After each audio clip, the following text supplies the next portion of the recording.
আজকের ব্লগ ভিডিওটা ছিল আমার বাজারের দিনের একটা ব্লগ ভিডিও। অনেক আপু ভাইয়ারা হচ্ছে আমার বাজারের দিনের ব্লগ ভিডিওটা অনেক বেশি পছন্দ করেন, যার জন্য বাজারের দিন আসলে আমি ভিডিও করে রাখার চেষ্টা করি। তো আজকে বাজার থেকে কি কি নিয়ে আসলো সকল কিছু আপনাদের সঙ্গে শেয়ার করব, সাথে কি কি রান্না বান্না করি সবকিছু শেয়ার করব। পুরো ব্লগটা সবাই শেষ পর্যন্ত দেখবেন। আসসালামু আলাইকুম, কেমন আছেন সবাই? প্রথমে দেখতেই পাচ্ছেন এখানে আপনাদের ভাইয়া হচ্ছে কতগুলো পেয়ারা নিয়ে আসছে, সাথে হচ্ছে নটকন নিয়ে আসছে। রাইসাবুড়ি হচ্ছে পেয়ারা কাসুন্দি দিয়ে মাখাই খেতে অনেক বেশি পছন্দ করে, যার জন্য একটু বেশি করে নিয়ে আসে। আর এখানে হচ্ছে কতগুলো নটকন নিয়ে আসছে, এগুলো হচ্ছে ঝুড়ির মাঝে ঢেলে এখন হচ্ছে ফ্রিজে রেখে দেবো, যেহেতু একসাথে সবগুলা খাওয়া হয় না আর এমনিতে রাখলে হচ্ছে নষ্ট হয়ে যায়। আর এই নটকন গুলা দিয়ে হচ্ছে আমি মাখা করব, আপনাদের সাথে সেটাও শেয়ার করব কিভাবে নটকন মাখা করি। আর এদিকে হচ্ছে 3টা মুরগি নিয়ে আসছে, এখানে হচ্ছে 2টা ব্রয়লার মুরগি আর একটা হচ্ছে পাকিস্তানি মুরগি। আর এখানে মাছ কি কি নিয়ে আসছে সেগুলো একটু শেয়ার করি। এখানে হচ্ছে প্রথমে দেখতে পাইতেছি যে চিংড়ি মাছ নিয়ে আসছে, 2 ধরনের চিংড়ি নিয়ে আসছে, একটা হচ্ছে বড় চিংড়ি আর একটা হচ্ছে ছোট চিংড়ি, ছোট দেশি চিংড়ি। আর এখানে হচ্ছে ইলিশ মাছ নিয়ে আসছে। আর হ্যাঁ, আমরা কিন্তু ফেসবুকে দেখতে পাই যে সকল মাছের দাম কমে গেছে, বিশেষ করে ইলিশ মাছটা নিয়ে সবারই অনেক বেশি আগ্রহ। ইলিশ মাছের দাম কমে গেছে, কিন্তু একদমই নাই, ইলিশ মাছের দাম কিন্তু একটুকু কমে নাই। এই সাইজের ইলিশ মাছগুলোর দাম হচ্ছে 11 থেকে 1200 টাকা কেজি। এর চাইতে বড় বড় ইলিশ মাছগুলোর দাম হচ্ছে 1800 2000 টাকা কেজি। তাহলে কমলো আর কোথায় বলেন? শুধুমাত্র যে ইলিশ মাছের কথা বলবো তা না, প্রতিটা মাছ, প্রতিটা সবজি, সকল কিছুর দামই মধ্যবিত্ত ফ্যামিলির জন্য নাগালের বাইরে চলে গেছে।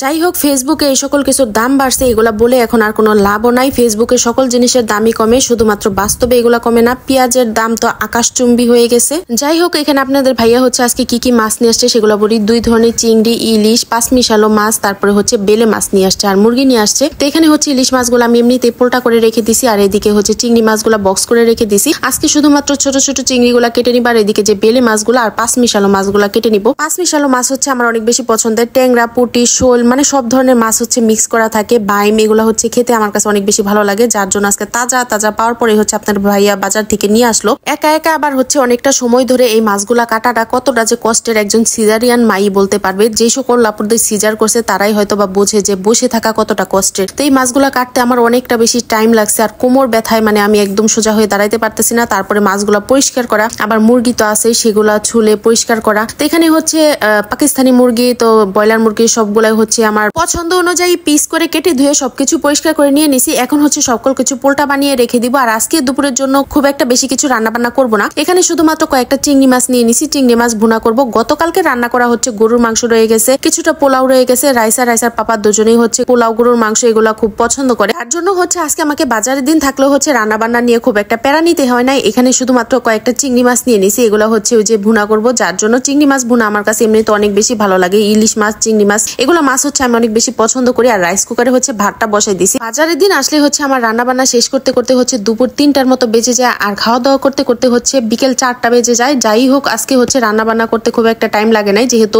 অল্প একটু রান্নায় শুধু মাত্র চিংড়ি মাছটাই ভুনা করে নিতেছি, আর রাইস কুকার তো ভাত বসিয়ে দিছি, তাড়াতাড়ি হয়ে যাবে। বাজারে কিন্তু পেঁয়াজের দাম তুলনার চাইতে অনেক বেশি বেড়ে গেছে, যেখানে নাকি কমার কথা সেখানে আরো বেশি বেড়ে গেছে। তারপর আমি ভুনার মাঝে কিন্তু অনেকটা পরিমাণ পেঁয়াজ দিয়ে দিছি। আর এই পেঁয়াজটা দেওয়ার পর হচ্ছে আমি যখন ভিডিওটা এডিট করতেছিলাম তখন দেখে আমি ভাবতেছিলাম আমি এতটা পরিমাণ পেঁয়াজ দিয়ে ভুনাটা করছি, তারপরে আফসোস লাগতেছিল। এখন তো আমার আফসোস করে কোনো লাভও নাই, খাবারটা আমার পেটেও চলে গেছে। আর এদিকে হচ্ছে মাছের ভুনাটার মাঝে সামান্য পরিমাণ হচ্ছে পানি দিয়ে দিলাম। এই পানিটা হচ্ছে একদম শুকনা শুকনা করে, উপরে তেল ভেসে আসলেই হচ্ছে উপরে কয়েকটা কাঁচামরিচ দিয়ে ভুনাটা নামিয়ে নিব। আর এই ছিল আজকে বাজারের দিনের ব্লগ, রান্নাবান্নার ব্লগ। কেমন লাগলো অবশ্যই কমেন্ট করে জানাবেন, লাইক কমেন্ট শেয়ার করে দিবেন, পেজটাতে ফলো দিয়ে দিবেন। ইউটিউব চ্যানেল থেকে দেখে থাকলে চ্যানেলটা সাবস্ক্রাইব করে দিবেন। আজকের মতো ভিডিওটা এখানে শেষ করছি। আল্লাহ হাফেজ, ভালো থাকবেন সবাই।